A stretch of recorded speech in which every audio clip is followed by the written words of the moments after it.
Ciro Gomes, PDT-CE, é um político brasileiro. Advogado de formação, vem de uma família com longa tradição na política cearense. Candidatou-se pela primeira vez em cargo eletivo em 1982. Foi 2 vezes deputado estadual, prefeito de Fortaleza, governador do Ceará, ministro da Fazenda, ministro da Integração Nacional e deputado federal. Ciro Gomes despontou na política nacional na primeira metade da década de 1990, quando foi governador e ministro da Fazenda do governo do ex-presidente Itamar Franco. Jovem expoente do tucanato na época, logo ficou conhecido pelo pavio curto.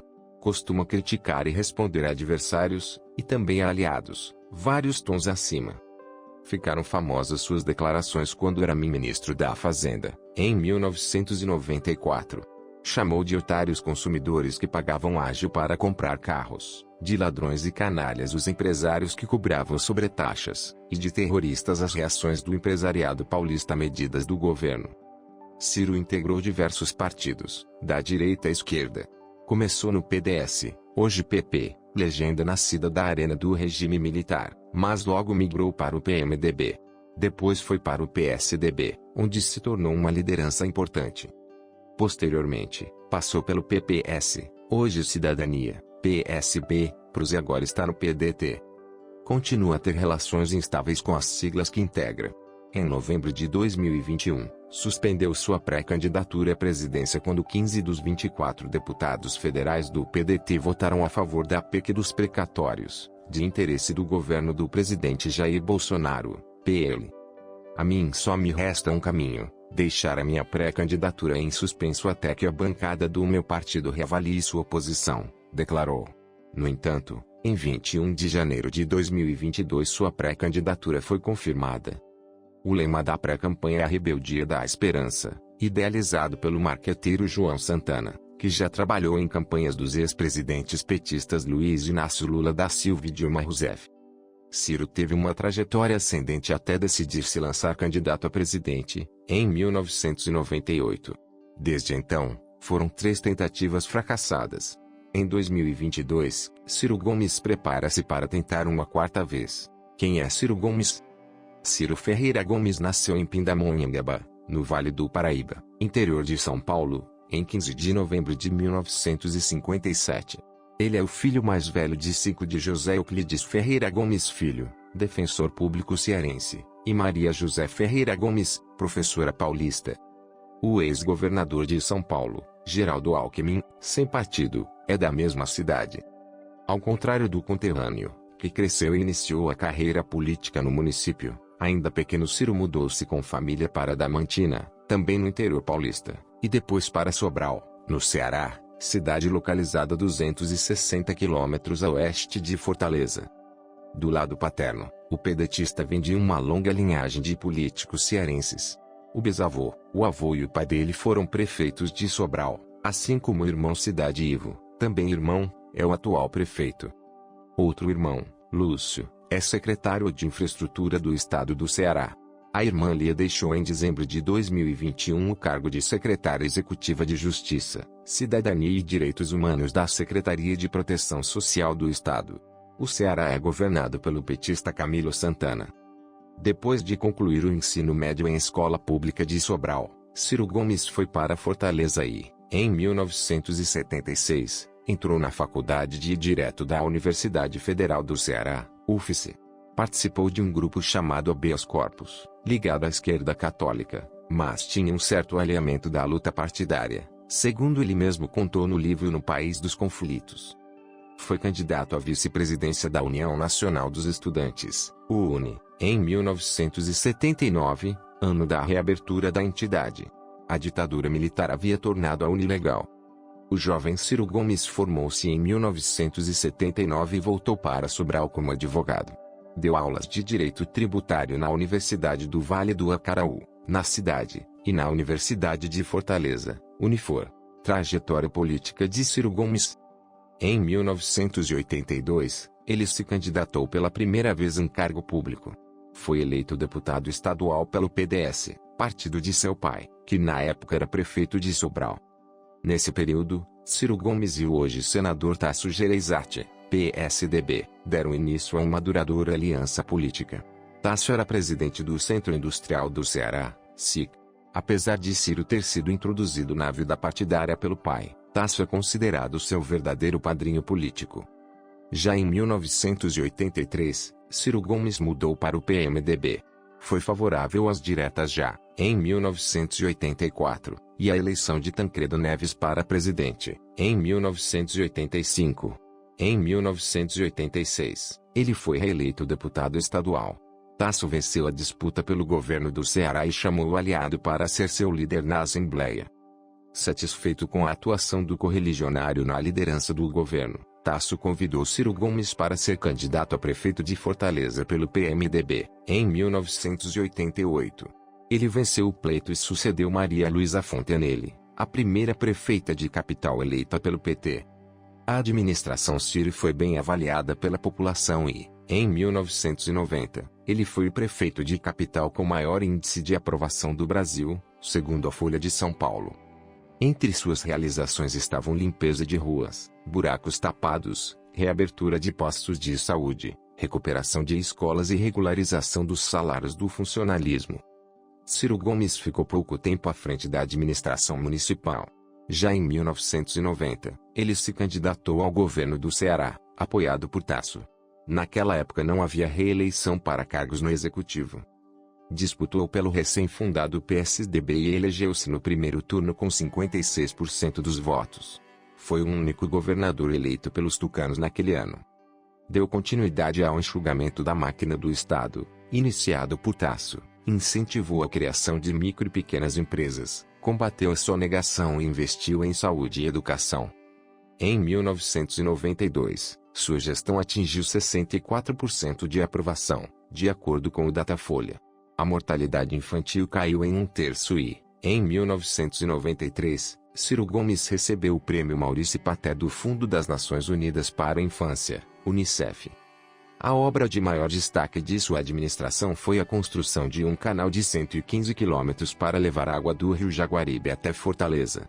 O Ceará é um dos estados brasileiros que mais sofrem com a seca.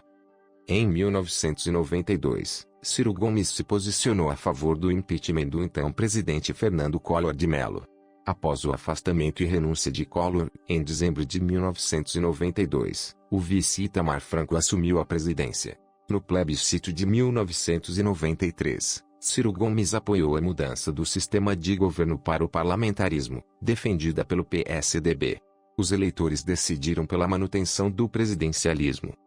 Em 1994, à frente do Ministério da Fazenda, Fernando Henrique Cardoso lançou o Plano Real e depois deixou o cargo com o intuito de se candidatar à presidência. Foi substituído pelo diplomata Rubens Recupero, que logo caiu por causa do escândalo das parabólicas. Ao dar uma entrevista ao jornalista Carlos Monforte, da TV Globo, conversas de bastidores entre entrevistador e entrevistado foram captadas por antenas parabólicas. Após se declarar grande eleitor de FHC, Recupero arrematou: "Eu não tenho escrúpulos. O que é bom a gente fatura, o que é ruim, esconde." A campanha eleitoral daquele ano estava em andamento e, depois de um pedido público de desculpas, Recupero deixou o cargo. Itamar então convidou Ciro para o posto. Em fim de mandato no Ceará, o então governador aceitou. Deu continuidade ao Plano Real.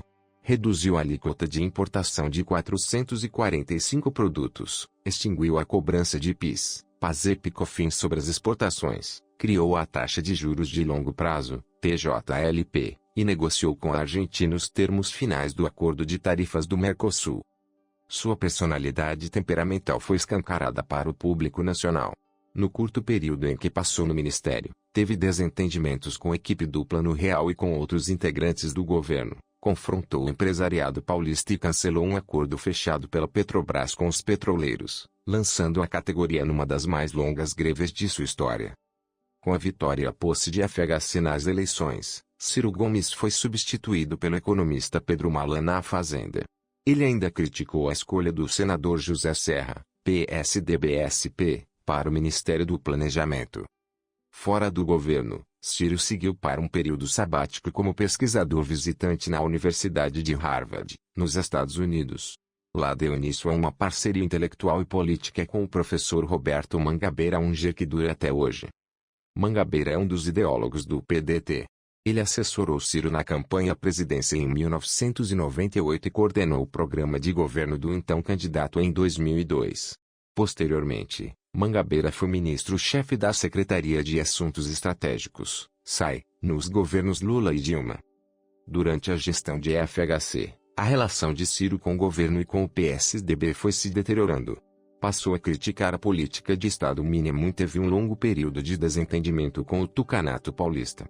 Em 1996, recusou o convite de Tasso para disputar novamente a eleição para a Prefeitura de Fortaleza. Passou a se posicionar como possível candidato de oposição ao governo. Com a aprovação da emenda da reeleição, FHC tornou-se candidato novamente em 1998. Ciro Gomes saiu do PSDB e se filiou ao PPS para concorrer ao Planalto pela primeira vez. Na campanha, criticou a política econômica. Defendia a redução dos juros e o câmbio flutuante. FHC venceu no primeiro turno, seguido de Lula. Ciro ficou na terceira posição, com 10% dos votos. O câmbio de fato se tornaria flutuante no segundo mandato de Fernando Henrique. Acabava a política de banda cambial que segurava a variação da moeda dentro de determinado intervalo. Para conter a inflação, os juros chegaram a 45%. O endividamento interno atingiu o maior patamar da história. Ciro Gomes ressaltava que os problemas econômicos eram resultado da política conservadora adotada pelo governo para a área. Nessa época, e em diferentes ocasiões antes e depois, ele sugeriu a formação frentes suprapartidárias ou de esquerda para a elaboração de projetos comuns e o lançamento de candidaturas de consenso. Não teve sucesso até hoje. Teve um comportamento de morde e assopra com o governo no período. Fazia duras críticas, mas era contra o Fora FHC encampado pela oposição, e foi contra a instalação de comissões parlamentares de inquérito, QPIs, para investigar a administração. Fernando Henrique não rouba, mas deixa roubar, chegou a dizer na época. Pré-candidatura de Ciro Gomes. Há meses Ciro começou a se colocar como alternativa a Bolsonaro e ao ex-presidente Lula, atacando ambos. Já se referiu a Bolsonaro com uma infinidade de adjetivos pejorativos: canalha, ladrão, covarde, picareta, frouxo, bandido, incompetente, despreparado, corrupto, jumento e vários outros. Em dezembro de 2021, culpou o presidente por uma operação da Polícia Federal que atingiu ele e seu irmão, o senador Cid Gomes, PDT-CE. A justificativa da ação de busca e apreensão era investigar suposto desvio de recursos públicos na construção do Estádio Castelão, em Fortaleza, para a Copa do Mundo de 2014.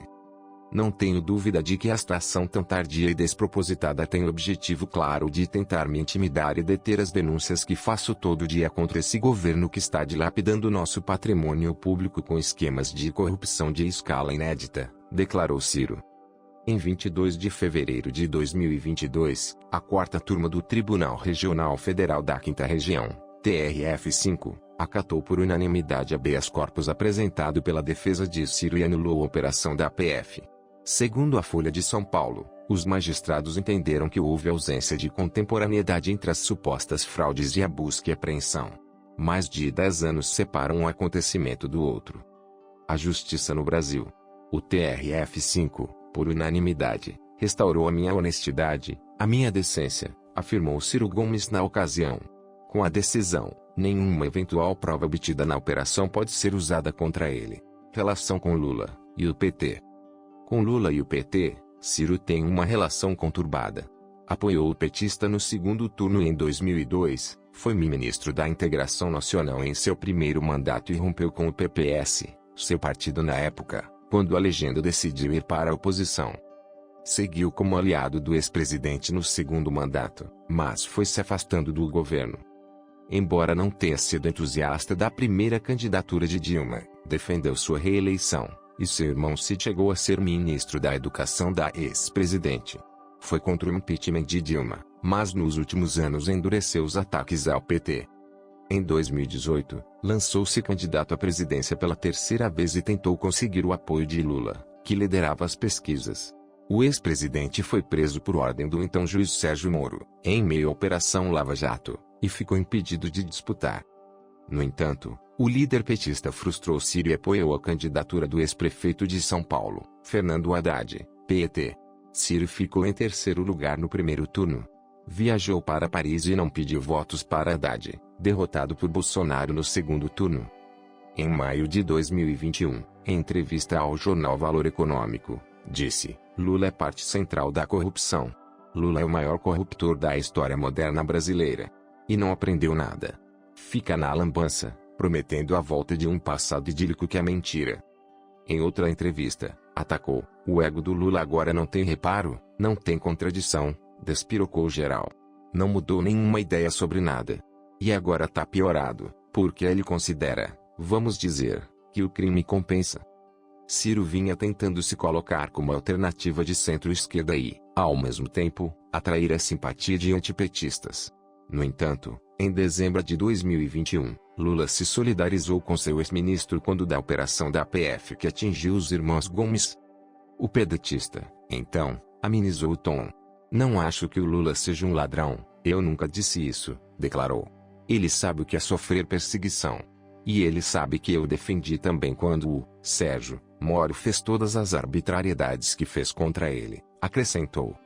Recentemente, no entanto, voltou à carga. Ao ser questionado quem apoiaria num eventual segundo turno entre Lula e Bolsonaro, declarou: nunca mais farei campanha para bandido, por isso que eu tenho que estar no segundo turno. Com um pé na esquerda e um olho na direita, Ciro participou tanto do protesto contra Bolsonaro organizado pelos movimentos direitistas MBL e Vem Pra Rua, em setembro de 2021, como do ato promovido por entidades de esquerda, em outubro, quando foi vaiado e chegou a sofrer uma tentativa de agressão. Ciro Gomes e a economia. A economia é um dos temas favoritos de Ciro. O deputado Mauro Benevides, PDT-CE, um de seus conselheiros econômicos, disse recentemente que as propostas do pré-candidato giram em torno da ampliação da capacidade de consumo das famílias e do investimento público, como formas de impulsionar o crescimento. Redução das desonerações tributárias e a cobrança de imposto de renda sobre dividendos estão também na pauta. Em artigo publicado pelo Jornal da Folha de São Paulo, o economista Nelson Marconi, também conselheiro de Ciro, defende ajuste fiscal de médio prazo, com redução de subsídios e isenções, impostos progressivos sobre lucros e dividendos, heranças e patrimônio, e desoneração da produção.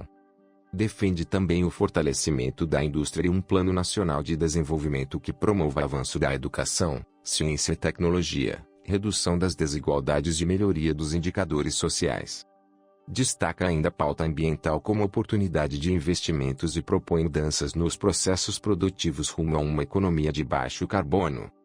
No lançamento de sua pré-candidatura, em janeiro, Ciro afirmou que, se eleito, vai promover uma revisão da reforma trabalhista realizada no governo do ex-presidente Michel Temer MDB, e irá acabar com o teto de gastos, para viabilizar investimentos públicos. Ele acrescentou que pretende mudar a criminosa política de preços da Petrobras. Podem tremer de medo os tubarões que se apossaram da Petrobras. Vibrem de alegria os milhões de brasileiros que pagarão menos no combustível. E vamos dizer de novo, o petróleo é nosso, declarou o pré-candidato, de acordo com o site G1. O político é contra a privatização da petrolífera. Na seara das privatizações, o ex-ministro já havia se manifestado contra a venda dos Correios e a desestatização da Eletrobras, promessas do governo Bolsonaro. Para ele, o Estado deve ter papel de indutor na economia. Nenhum país prosperou sem Estado forte e sem iniciativa privada poderosa, declarou, de acordo com o Valor Econômico. Infraestrutura no mundo não existe sem participação do Estado, vejam o caso do Galeão, observou. A concessionária do aeroporto Fluminense apresentou ao governo um pedido de devolução da concessão. Na avaliação do pré-candidato, os setores de saneamento e rodovias também precisam de participação estatal. Recentemente, Ciro declarou que o ministro da Economia, Paulo Guedes, está perdido, desmoralizado e em delírio ao afirmar que o Brasil vai bem. Tá mais perdido que cachorro que caiu do caminhão de mudança. O Paulo Guedes está desmoralizado, inclusive entre os próprios tubarões do mercado financeiro que bancavam o seu nome. O Guedes está sofrendo de delírio de que o Brasil vai muito bem, disse, segundo o site Poder 360. Ciro reapresentou propostas que havia feito em 2018, como a taxação de grandes fortunas, a cobrança de impostos sobre dividendos e a limpeza dos nomes de milhões de brasileiros negativados nos birôs de crédito. Em evento do BTG Pactual realizado em 23 de fevereiro, ele defendeu a tributação progressiva de heranças e o corte de 20% nas desonerações concedidas pelo governo. O pedetista acrescentou que, se eleito, pretende firmar um pacto com governadores e prefeitos para fazer avançar reformas estruturais, e que o tempo das reformas são os 6 primeiros meses de governo. Ele disse ainda que irá trabalhar somente ao redor das reformas que o Brasil precisa, mas não deu mais detalhes. Ciro se posicionou contra a reforma da Previdência aprovada em 2019 e criticou publicamente os parlamentares de seu partido que votaram a favor. Para o ex-ministro, o texto aprovado é uma enganação. Ele diz que pretende apresentar outro projeto, se for eleito. Em 2019, o PDT chegou a encaminhar uma proposta alternativa de reforma, baseada nas ideias defendidas por Ciro na campanha de 2018, com foco em assistência social, novas regras para o sistema de repartição e novo regime de capitalização. Ciro se candidata à presidência. Em 2002, Ciro se candidatou novamente à presidência, tendo Paulo Pereira da Silva, o Paulinho da Força, então no PTB, hoje no Solidariedade, como seu companheiro de chapa. Defendia o compromisso com a estabilidade do real, realismo fiscal, uma abertura criteriosa da economia, uma reforma tributária que desonerasse o setor produtivo e a criação de um regime de capitalização na Previdência. Divorciado, na época estava num relacionamento estável com a atriz Patrícia Pilar. Ciro criou uma situação constrangedora ao responder uma pergunta sobre o papel da então companheira na campanha daquele ano. A minha companheira tem um dos papéis mais importantes, que é dormir comigo. Dormir comigo é um papel fundamental, declarou. Depois pediu desculpas. Ao longo da campanha, Ciro chegou a 30% nas pesquisas de intenção de voto, aproximando-se do líder Lula. Passou a ser bastante atacado, principalmente por Serra, seu antigo desafeto, que temia ficar fora do segundo turno. Sua candidatura acabou desidratada e ele ficou em quarto lugar no primeiro turno, com 11,97% dos votos, atrás do ex-governador do Rio, Antônio Garotinho, então no PSB, aliado de Lula. Lula e Serra foram para o segundo turno e Ciro apoiou o petista, que venceu o pleito. Ao assumir, o novo presidente nomeou Ciro ministro da Integração Nacional. Ficou a cargo dele a revitalização da Superintendência de Desenvolvimento do Nordeste, Sudene, e da Superintendência de Desenvolvimento da Amazônia, Sudão, extintas no governo FHC. O projeto de recriação das agências tramitou por 4 anos no Congresso e só foi aprovado em 2007, quando Ciro já havia deixado o ministério. Ciro coordenou também o início do projeto de transposição do Rio São Francisco. O empreendimento foi alvo de debates intensos e as obras só começaram efetivamente em 2007. Quando ministro, o político amenizou seu temperamento e Lula o qualificou como um de seus auxiliares mais leais. O PPS rompeu com o governo em 2005, quando Ciro estava no ministério. Então ele trocou a legenda pelo PSB. Em 2006, deixou a pasta para se candidatar a deputado federal. Foi eleito com 667.830 votos no Ceará, a maior votação do país proporcionalmente. No mesmo ano, seu irmão Cid foi eleito governador do estado. A ex-mulher de Ciro, Patrícia Saboia, havia sido eleita senadora em 2002, pelo PPS. Lula foi reeleito em 2006 ao derrotar o então tucano Geraldo Alckmin no segundo turno. Em 2010, Ciro defendeu que o PSB lançasse candidatura própria à presidência, mas o partido optou pelo apoio a Dilma. Ele passou então um tempo afastado da política. Chegou a atuar como comentarista de futebol no rádio, mas em setembro de 2013 assumiu o cargo de secretário da Saúde do Ceará, a convite do irmão Cid, que fora reeleito em 2010. Rompeu com o PSB, que se afastava do governo petista e rumava para lançar a candidatura do ex-governador de Pernambuco, Eduardo Campos. Ciro defendia a reeleição de Dilma e migrou para o Prosódia. Campos morreu num acidente de avião em Santos, no litoral de São Paulo, durante a campanha de 2014. Foi substituído por sua companheira de chapa, a ex-ministra Marina Silva. Após deixar a secretária de Saúde do Ceará, em fevereiro de 2015, Ciro assumiu a presidência da Transnordestina, ferrovia em construção pela Companhia Siderúrgica Nacional CSN. Ficou no cargo até maio de 2016. Uma nova tentativa de se candidatar. Foi na campanha de 2018, quando Ciro tentou mais uma vez se eleger presidente, que sua relação com o PT azedou de vez. Frustrado com a insistência de Lula em apoiar Haddad, ele passou a fazer críticas cada vez mais pesadas ao partido e suas lideranças. Em 2019, já com Bolsonaro no poder, foi hostilizado por alguns participantes de um evento da UNE e repetiu palavras ditas anteriormente pelo irmão Cid: "Lula está preso, babaca." Como Lula não está mais preso, há expectativa sobre a evolução futura das relações entre os dois políticos e seus respectivos partidos. Se você gostou deste vídeo, não se esqueça de se inscrever em nosso canal. Clique no botão de inscrição abaixo e ative as notificações para não perder nenhum de nossos próximos vídeos. Juntos, podemos continuar aprendendo e crescendo rumo ao sucesso. Obrigado por assistir e até o próximo vídeo.